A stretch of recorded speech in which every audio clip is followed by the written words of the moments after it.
దేశవ్యాప్త సమ్మెను కార్మికుల ఐక్యత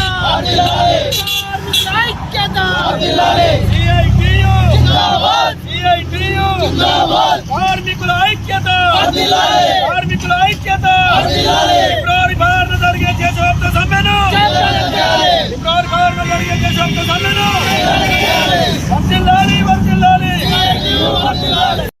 ఫిబ్రవరి 16వ తారీఖు రోజు జరిగేటువంటి దేశవ్యాప్త సమ్మెలో భాగంగా ఈరోజు సుల్తానాబాద్ సిఐటి ఆధ్వర్యంలో పోస్టర్ ఆవిష్కరించడం జరిగింది.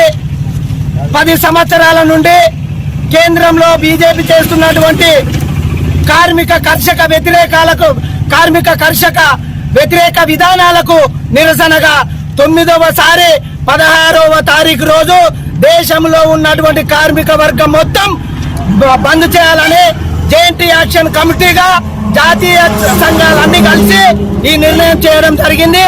ఇందులో భాగంగా 4 లేబర్ కోడ్లను తీసుకురావడం జరిగింది.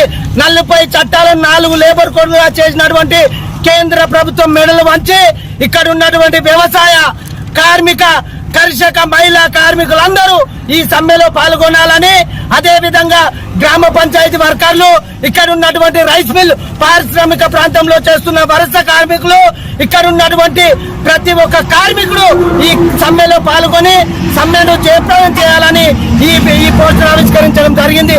దేశంలో ఉన్నటువంటి మనం చూసుకుంటే 50% కనిష్టానికి దిగజారిపోవడం జరిగింది.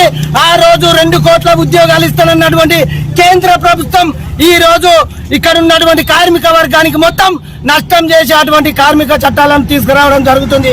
ఇక్కడ ఉన్నటువంటి కార్మిక వర్గం మొత్తం ఈ సమ్మెలో పాల్గొని సమ్మెను జయప్రదం చేయాలని మీడియా ముఖంగా తెలియజేస్తున్నాం.